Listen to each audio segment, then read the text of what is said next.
कहानी की शुरुआत में हम टिम नाम की एक सिंपल से लड़के को अपने परिवार के साथ समुद्र किनारे एक सुंदर से घर में रहते हुए देखते हैं। उसका परिवार भी उसकी ही तरह प्यारा था। उसके पिता एकदम ठंडे दिमाग के आदमी थे। उसकी माँ भी उससे बहुत प्यार करती थी और उसकी छोटी बहन किट कैट तो पूरे घर की जान थी। उसके अंकल काफी अजीब थे, थोड़े खोए खोए से रहते थे लेकिन दिल के अच्छे हैं। हर साल उनके घर में न्यू ईयर पर एक पार्टी होती थी जिसे सभी लोग मजे से सेलिब्रेट करते। उस साल भी ऐसा ही था। पार्टी के अगले दिन टिम के पिता ने उसे बुलाया और कहा कि आज तुम 21 साल के हो गए हो। मुझे भी ऐसे ही तुम्हारे दादाजी ने अपने पास बुलाया था जैसे मैंने आज तुम्हें बुलाया है। टिम ने सीधे तौर पर पूछा कि कोई खास वजह है क्या। उसके पिता ने हमेशा की तरह एक शांत मुस्कान के साथ बताया, हमारे परिवार में मर्दों का एक सीक्रेट है, हम टाइम ट्रैवल कर सकते हैं, मतलब समय में सिर्फ पीछे जा सकते हैं, वैसे आगे नहीं। टिम ने पहले तो सोचा कि पापा मजाक कर रहे हैं, लेकिन उसके पिता ने कहा कि मुझे भी पहले ऐसे ही लगा था। बस किसी अंधेरी जगह जाओ, अपनी मुट्ठी बंद करो और जिस वक्त में तुम वापस जाना चाहते हो उस बारे में जोर लगा के सोचो। टिम ने सोचा कि अगर ये मजाक निकला ना तो पापा आपको कभी माफ नहीं करूंगा मैं। लेकिन अब उसका इंटरेस्ट तो जाग गया था। वो अलमारी के अंदर गया, मुट्ठी बंद की और कल रात की न्यू ईयर पार्टी के बारे में सोचने लगा। आँख खुली तो उसने देखा कि वो वही कपड़े पहने हुए था जो उसने पार्टी में पहने थे। बाहर से उसी म्यूजिक की आवाज आ रही थी। वो नीचे गया और पार्टी में वापस वही सब देखा जो कल हुआ था। इस बार उसने पिछले दिन वाली गलतियां नहीं दोहराई। फिर वो वापस अपने वर्तमान समय में लौट आया और पापा से मिलकर कहने लगा कि ये तो सच में काम करता है। उसके पिता ने मुस्कुराते हुए पूछा कि अब बताओ इस पावर का क्या करोगे तुम। टिम ने कहा कि सबसे पहले तो मुझे पैसा और फेम चाहिए। ये सुनकर उसके पिता ने तुरंत उसे रोका। ऐसा कभी मत करना, तुम्हारे दादा ने भी यही सोचा था। आखिर में उनके पास कुछ भी नहीं बचा। मैंने कभी भी किसी बहुत अमीर आदमी को खुश नहीं देखा। लेकिन टिम का कहना था कि अगर पैसा मिल जाए तो जिंदगी भर काम नहीं करना पड़ेगा। उसके पिता ने बड़ी सादगी से जवाब दिया कि काम से कभी मत भागो। तुम्हारे अंकल को देखो, उन्होंने भी सोचा था कि टाइम ट्रैवल सब कुछ सॉल्व कर देगा,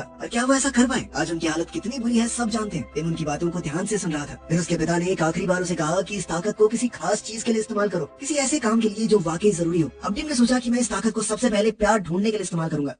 कुछ वक्त बाद टिम की छोटी बहन किट कैट का बॉयफ्रेंड जिमी एक लड़की को घर लाया। इसका नाम था शार्लेट। वो 2 महीने के लिए उनके साथ रहने आई थी। शार्लेट देखने में बहुत खूबसूरत थी। टिम का दिल तुरंत उस पर आ गया। उसने हर तरह से उसका दिल जीतने की कोशिश की। उसके साथ टेनिस खेला, घूमने गया, वक्त बिताया। अब जब शार्लेट का वापस जाने का वक्त आया तो टिम उसके कमरे में गया और उससे अपने प्यार का इजहार किया। लेकिन शार्लेट ने कहा कि काश तुमने 1 महीना पहले ये कहा होता तो शायद कुछ हो सकता था। लेकिन ये बहाना टिम के आगे चलने वाला नहीं था। टिम तुरंत अपनी अलमारी में जाके 1 महीना पीछे पहुंच गया और फिर शार्लेट से उसी तरह अपने प्यार का इजहार किया। इस बार शार्लेट ने स्माइल करते हुए कहा, काश तुम ये बात एक दिन पहले पूछते। उसका ये बहाना सुनकर टिम समझ गया कि चाहे वो कितनी बार भी पास्ट में चला जाए, शार्लेट उससे प्यार नहीं करती। उसने अपने दिल पर पत्थर रख के ये मान लिया कि टाइम ट्रैवल से भी वो किसी का दिल नहीं बदल सकता। अगले दिन शार्लेट चली गई और कुछ दिन बाद टिम भी लंदन चला गया लॉ की प्रैक्टिस शुरू करने और प्यार ढूंढने के लिए। वहाँ उसने अपने पिता के एक दोस्त के साथ रहना शुरू किया, हैरी, जो कि थिएटर आर्टिस्ट थे। 6 महीने बीत गए लेकिन टिम की जिंदगी में कोई लड़की नहीं आई। एक दिन वो अपने दोस्त के साथ एक रेस्टोरेंट गया। वहाँ उसकी मुलाकात हुई मैरी से। दोनों कुछ देर बात करते रहे, बातें गहरी होती गई तो टिम ने उससे उसका नंबर ले लिया। हैरी ने नंबर देते वक्त कहा कि मुझे उम्मीद है हम फिर से मिलेंगे। उस रात टिम बहुत खुश था। जब वो घर गया तो उसने देखा कि हैरी का मूड बहुत खराब है। उसने बताया कि आज मेरा प्ले था लेकिन एक एक्टर अपना डायलॉग भूल गया। इसके बाद प्ले खराब हो गया, पूरी ऑडियंस उठकर चली गई। अब प्ले के बहुत गंदे रिव्यूज आएंगे और मेरा काम डूब जाएगा। अपने अंकल की ये हालत देखकर टिम ने डिसाइड किया कि वो उनकी मदद करेगा। अब वो समय में कुछ घंटे पहले पहुंच गया और उसने सही टाइम पर उस एक्टर को वो डायलॉग याद करवा दिया। इस बार प्ले बहुत स्मूथली हुआ जिससे हैरी बहुत ज्यादा खुश था। उधर टिम भी अपनी जिंदगी में मैरी के आने से काफी खुश था। लेकिन जब उसने प्ले वाली रात के बाद अपने फोन से मैरी का नंबर चेक किया तो उसका दिल टूट गया। नंबर उसके फोन में था ही नहीं। ऐसा इसलिए क्योंकि इस बार उसने वो पल मैरी के साथ जिया ही नहीं। जब उसे मैरी के साथ मिलना था तब तो वो उस एक्टर को लाइनें याद करवा रहा था। अब टिम सोचने लगा कि मैं वक्त में वापस कैसे जाऊं। अगर मैं वापस गया तो अंकल का प्ले फ्लॉप हो जाएगा। वो मजबूर था क्योंकि दोनों चीजें एक ही वक्त पर हो रही थी। अब उसके पास मैरी का कोई कॉन्टैक्ट नहीं था।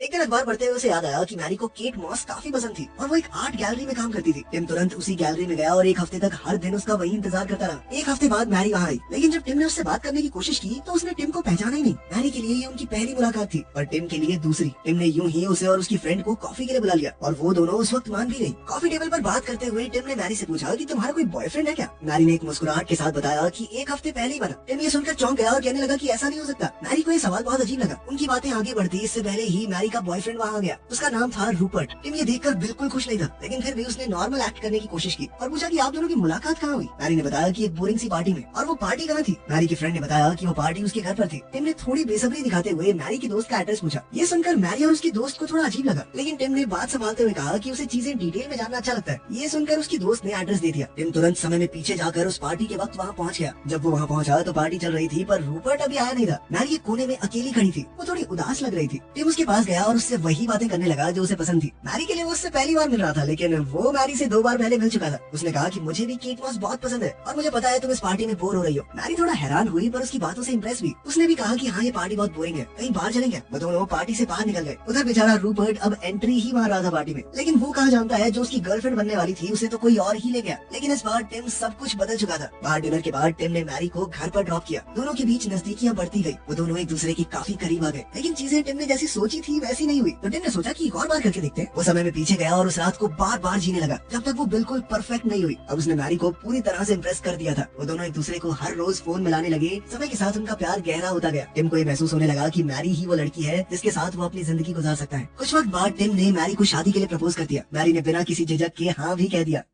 टिम ने मैरी को अपने घर ले जाकर अपने परिवार से मिलवाया। सभी ने मैरी को बहुत पसंद किया। डिनर टेबल पर जब सभी लोग बैठे थे तो टिम ने कहा कि हमने फैसला लिया है, हम शादी करेंगे। ये सुनते ही उन सबके बीच खुशी की लहर दौड़ पड़ी। साथ ही टिम ने सबको ये भी बताया कि वो बाप बनने वाला है। इनका सही है, शादी हुई नहीं, बाप पहले बन जाते हैं। शादी का दिन आया और बहुत सारी चीजें बिगड़ी। कभी बारिश होने लगी, कभी कुछ लोगों की स्पीच में गड़बड़ हो गई। टिम को पर्सनली इन चीजों से ज्यादा फर्क नहीं पड़ता था, लेकिन वो चाहता था कि मैरी को उसके सपनों की शादी मिले और इसीलिए वो बार बार टाइम ट्रैवल करके सब कुछ परफेक्ट बनाता गया। और आखिरकार शादी पूरी हो गई। शादी के बाद टिम और मैरी की एक बेटी हुई। दोनों उससे बहुत प्यार करते थे। टिम की जिंदगी बहुत अच्छी चल रही थी। उसने समय में पीछे जाना काफी कम कर दिया था, क्योंकि अब उसे चीजें ठीक करने की जरूरत ही नहीं पड़ती थी, क्योंकि उसके हिसाब से उसकी जिंदगी में सब कुछ परफेक्ट था। एक दिन टिम की बेटी का जन्मदिन था। पूरा परिवार उनके नए घर में इकट्ठा हुआ, लेकिन किट कैट टिम की छोटी बहन अभी तक नहीं आई थी। जब टिम ने किट कैट की जगह उसके बॉयफ्रेंड जिमी को देखा तो वो चौंक गया। टिम ने उससे पूछा कि किट कैट कहाँ है। जिमी ने उदासी से बताया कि उसने शराब पी रखी थी, हम दोनों का झगड़ा हुआ था, उसके बाद वो कार लेके चली गई, मुझे नहीं पता वो कहाँ गई है। टिम परेशान हो गया और कुछ देर बाद उसे पता चला कि किट कैट का एक्सीडेंट हो गया है। उसके चेहरे पर चोटों के निशान थे। उसने पहली बार ये महसूस किया कि वो अपनी जिंदगी में इतना बिजी हो गया था कि उसने अपनी बहन की तकलीफों पर ध्यान ही नहीं दिया। किट कैट अंदर से टूटी हुई थी। सभी रिश्ते बस उसकी जिंदगी को खराब ही कर रहे थे। वो डिप्रेशन में जाकर बहुत दारू पीने लगी थी। थोड़े समय बाद किट कैट ठीक होने लगी। टिम ने उसका हाथ पकड़कर कहा कि मेरे लिए जितनी जरूरी मेरी पत्नी है उतनी ही जरूरी तुम भी हो। उसने किट कैट को अपना सीक्रेट भी बताया कि मैं टाइम ट्रैवल कर सकता हूँ। ये बात उसने किट कैट को उसका भरोसा जीतने के लिए बताई थी। उसने किट कैट से कहा कि तुम पास्ट में जो कुछ भी बदलना चाहती हो मैं बदल सकता हूँ, मैंने ऐसा अपने लिए बहुत बार किया है। उसने फैसला लिया कि वो अपनी बहन को एक नया मौका देगा। उसने किट कैट का हाथ पकड़ा और कहा चल मेरे साथ। अब वो दोनों अलमारी के पीछे छुपे अंधेरे में चले गए। किट कैट को अब भी लग रहा था कि ये सब कुछ एक मजाक है। टिम ने उस दिन कुछ अलग ही करने का फैसला लिया। उसने अपनी बहन का हाथ पकड़ा और उसे सीधा समय में पीछे उसी न्यू ईयर की पार्टी में ले गया। उसने धीरे से कहा कि ये वही रात है जिसने तुम्हारी जिंदगी को पलटा था। किट कैट थोड़ी कंफ्यूज थी, उसके चेहरे पर बेचैनी थी, लेकिन उसने टिम का हाथ छोड़ा नहीं। दोनों उस पार्टी के एंट्रेंस पर खड़े थे। म्यूजिक जोर से बज रहा था, लोग डांस कर रहे थे। थोड़ी देर बाद जिमी अपनी फ्लर्टी अदाओं के साथ ऐसे आया जैसे उसे दुनिया की कोई परवाह ही न हो। उन्होंने देखा कि जिमी किसी और लड़की के साथ फ्लर्ट कर रहा था। पहले तो किट कैट कंफ्यूज थी, लेकिन फिर उसके चेहरे पर गुस्सा दिखने लगा। उसने आगे बढ़कर जिमी के पास जाकर बिना कुछ सोचे समझे एक जोर का थप्पड़ उसके गाल पर जड़ दिया। जिमी चौंक गया। उसे समझ नहीं आ रहा था कि उसे थप्पड़ क्यों पड़ा है। किट कैट कुछ देर तक उसे देखती रही, लेकिन कुछ कहा नहीं। उसके चेहरे से दिख रहा था कि उसके दिमाग में चीजें अब साफ होने लगी है। उसने अपनी सारी पुरानी भावनाओं को उस थप्पड़ के साथ ही खत्म कर दिया। उधर टिम ने ये महसूस किया कि किट कैट अब उस रिश्ते से आगे बढ़ने के लिए तैयार है। अब जब उसने जिमी का साथ ही छोड़ दिया तो उसका भविष्य भी चेंज हो गया। थोड़ी देर बाद वो लोग वर्तमान समय में वापस आ गए तो टिम ने देखा कि किट कैट बहुत शांत लग रही थी। उसकी आंखों में एक सुकून था। अब किट कैट उसके एक नजदीकी दोस्त जे के साथ थी। जे एक बहुत ही अच्छा लड़का था। टिम ने देखा कि अब उसकी बहन वाकई में खुश थी। टिम ये सोचकर बहुत खुश था कि उसने फाइनली अपनी बहन की जिंदगी को पूरी तरह ठीक कर दिया है। लेकिन उसकी खुशी ज्यादा लंबे समय तक चली नहीं। जब टिम अपनी बेटी पॉसी के पास गया तो उसने देखा कि वहाँ पर पॉसी थी ही नहीं, बल्कि उसकी जगह एक लड़का था जो उसी का बेटा था। ये देखकर अब टिम का दिल ही बैठ गया। वो समझ गया कि वो किट कैट की जिंदगी बदलने के लिए पॉसी के पैदा होने से पहले चला गया। तो अब उसकी जिंदगी इतनी बदल चुकी थी कि उसकी बेटी कभी पैदा नहीं हुई। उसकी जगह एक लड़का पैदा हुआ जिसे वो जानता तक नहीं, क्योंकि उसने उसके साथ कोई पल ही नहीं बिताया। उसके चेहरे पर घबराहट थी। उसने तुरंत मैरी के पास जाके पूछा कि पॉसी कहाँ है। मैरी ये नाम सुनकर सोच में पड़ गई, क्योंकि पॉसी नाम की उनकी कोई बेटी थी ही नहीं। ये सब देखकर टिम का दिल टूट गया। उसने सोचा कि मैं उसे वापस कैसे पा सकता हूँ। वो तुरंत अपने पिता के पास गया उनसे सलाह लेने के लिए। उसके पिता ने उसे समझाया कि बेटा मुझे तुम्हें पहले बता देना चाहिए था। अगर तुम अपने बच्चे के पैदा होने से पहले के समय में जाकर कुछ भी चेंज करते हो तो तुम्हारा बच्चा भी चेंज हो जाएगा। उसका डीएनए, उसकी आइडेंटिटी, सब कुछ। यही टाइम ट्रैवल का सबसे बड़ा रिस्क है। ये बात टिम के दिल पर पत्थर की तरह गिरी। पॉसी उसकी जिंदगी का एक बड़ा हिस्सा थी। उसका होना ही टिम की खुशी थी। इसीलिए टिम ने फैसला लिया कि किट कैट की जिंदगी बदलने के लिए उसे कोई और रास्ता ढूंढना पड़ेगा, और उसने टाइम ट्रैवल का इस्तेमाल नहीं किया। जो जैसा हो रहा था होने दिया। अब किट कैट का कार एक्सीडेंट फिर से हुआ। टिम और मैरी उससे हॉस्पिटल में मिलने गए, लेकिन इस बार टिम शांत था, क्योंकि उसे पता था उसकी बहन की जिंदगी नॉर्मल हो चुकी थी। वो जानता था कि किट कैट के दिल में जे के लिए प्यार बढ़ रहा था, सच्चा प्यार। वो दोनों कुछ समय बाद एक दूसरे से प्यार भी करने लग गए। ये किट कैट को वो इमोशनल सपोर्ट दिया जिसकी उसे जरूरत थी। टिम ने सोचा कि कुछ रिश्ते रास्ते बदलने के लिए उन्हें वक्त देना पड़ता है। शॉर्टकट से सिर्फ मंजिल बदल सकती है, लेकिन सफर तो तय करना ही पड़ेगा। थोड़ा समय और बीता और अब टिम और मैरी को एक और बच्चा पैदा हुआ, एक बेटा। अब उनके दो प्यारे प्यारे बच्चे थे, पॉसी और उसका छोटा भाई। टिम का परिवार अब पूरा हो चुका था, हर तरफ खुशी थी। लेकिन जिंदगी कभी परफेक्ट नहीं होती। एक दिन टिम को पता चला कि उसके पिता को कैंसर है। उनके पास सिर्फ कुछ ही हफ्ते बचे थे। ये सुनकर टिम शॉक में चला गया। वो उनके पास गया और पूछा, क्या कुछ बदला जा सकता है? उसके पिता ने मुस्कुराकर कहा कि मैं स्मोकिंग नहीं छोड़ सकता यार, बहुत मुश्किल है मेरे लिए। तेरे और तेरी बहन के पैदा होने के पीछे का भी यही रीजन है। तेरी माँ को मेरा स्टाइल से स्मोकिंग करना पसंद था, ऐसे ही पटाया था मैंने उसे। अगर वो चेंज कर दिया तो सब कुछ बदल जाएगा। टिम को ये बात समझ आई कि कभी कभी कुछ आदतें, कुछ गलतियाँ, कुछ तकलीफें भी किसी अच्छे किस्से की वजह बन जाती हैं। उसके पिता ने उसे एक और सीक्रेट बताया कि मैं हर दिन को 2 बार जीता हूँ। पहली बार नॉर्मल इंसानों की तरह स्ट्रेस और रूटीन में, दूसरी बार समय में पीछे जाकर बिल्कुल शांति और प्यार के साथ। तुम भी ट्राई करके देखो। इस हिसाब से सोचेगा ना, कम से कम 200 साल का हूँ मैं।